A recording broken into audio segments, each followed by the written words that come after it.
Vote चोर गद्दी छोड़ जो आपका अभियान है, इसके बारे में आप बताएं थोड़ा, क्या है ये अभियान? देखिए, पिछले दिनों जो है वो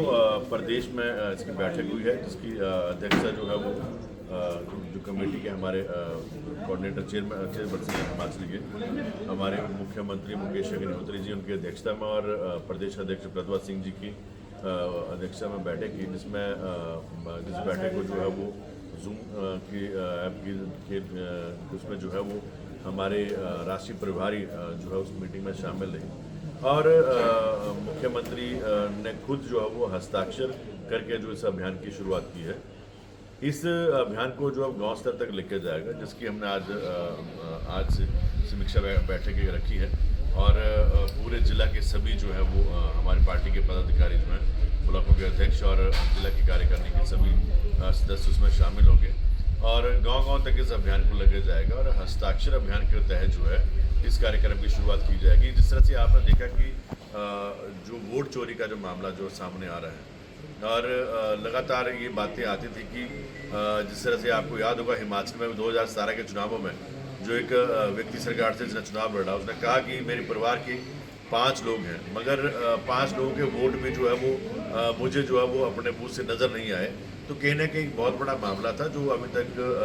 जिस मामले को जो है वो गंभीरता से जो है वो नहीं लिया जा रहा था, मगर राहुल गांधी जी ने इसके ऊपर पूरी जो है वो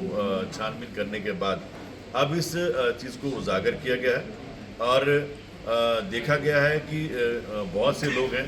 जिनकी वोटें काटी जाती हैं और बहुत से लोग हैं जिनकी वोटें जो है वो उस विधानसभा क्षेत्र में बनाई जाती हैं। तो एक बहुत बड़ा फर्जीवाड़ा है, जिस फर्जीवाड़े का जो है बहुत जल्द जो है वो इसका जो मुंह तोड़ जवाब दिया जाएगा। और ये बात भी सामने आ रही है कि जब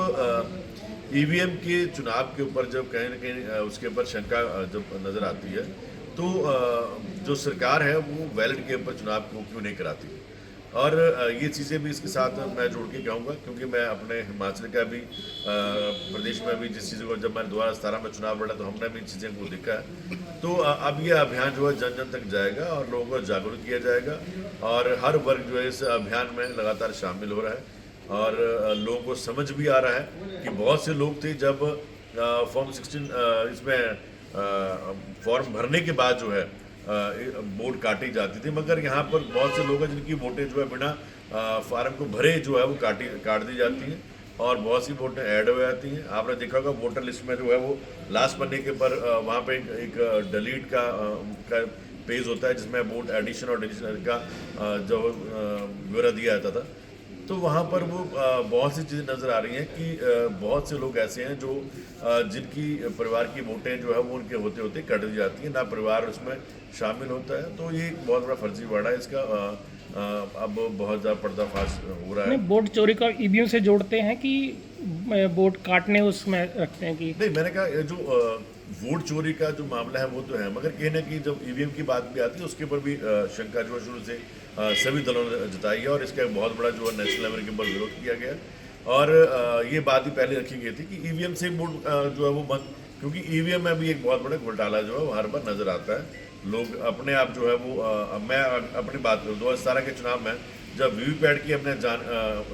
वहाँ पे हमने काउंटिंग करवाई तो काउंटिंग में नज़र आया कि 60 लोग जो लगातार एक विचारधारा के लोग का जो वो वहाँ पे पर्ची नज़र आ रही थी। तो उसका ऑब्जेक्शन तब नहीं किया जाए क्योंकि वोटों का केवल मार्जिन ज़्यादा होता है तो व्यक्ति सोचता है कि हम इस उसमें क्यों जाएं, मगर अब ये चीज़ें जो है छोटी छोटी चीज़ें अब ये सामने आ रही हैं और इनका उजागर होना बहुत ज़्यादा ज़रूरी है। सर, चुनाव आयोग तो पहले जैसे अभी भी जैसे पंचायत चुनाव होने हैं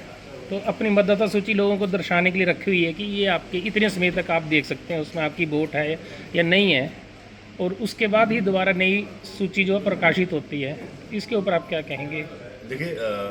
मेरा मानना है कि वोटर लिस्ट का प्रकाशित किया जाना और वोटर लिस्ट के ऊपर नाम होना और हटना जो है बहुत बार ये चीज़ देखी गई है कि आपने ये भी देखा होगा कि कई बार जो लोग चुनाव की तैयारी करते हैं लास्ट में जाके उन लोगों की वोट ही कट जाती है। अब वो व्यक्ति जो चुनाव की तैयारी करता है वो अपने वोट तो नहीं कटवा रहा है, वोट हमेशा काटी जाती है जब उसके परिवार का व्यक्ति जो लिखे आता है इस व्यक्ति जो यहाँ पे रहता नहीं है या किसी का देहांत हो गया है, मगर यहाँ पर जो वोटें काट दी जाती हैं और ऐसे लोगों की वोटें ऐड हुए थे जो जिन लोगों का यहाँ पर हिमाचल के साथ को लेना देना भी नहीं है या उस राज्य के साथ कोई लेना देना नहीं है आपने भी देखा होगा यूपी बिहार में क्या हुआ कि जो लोग जिनको ही क्या मृत घोषित कर दिए गए तो उन लोगों की वोटें भी जो है वो डाल दी गई। और वोटों में और वोटर लिस्ट में जो एक मामला है वो नज़र आ रहा है कि कहीं न कहीं धांधली हो रही है और एक विचारधारा के लोगों को एंटर किया जाता है और एक विचारधारा के लोगों को वहाँ से निकाल दिया जाता है। तो वो कहीं न कहीं जो है वो चीज़ें जो है जनता को जब तक पहुँचाएंगे नहीं तो जनता को इसके बारे में पता नहीं चलेगा। ये मामला गंभीर है और इस मामले को जो है वो जनता को भी गंभीरता से लेने की ज़रूरत है ताकि लोकतंत्र का जो सही मायने हैं ये पता चले कि लोग हम जिस व्यक्ति को वोट डाल रहे हैं उस व्यक्ति को वो डल भी रहा है कि नहीं डल रहा है। तो ये चीज़ें जो है वो जनता को पहुँचाना बहुत ज़्यादा ज़रूरी है।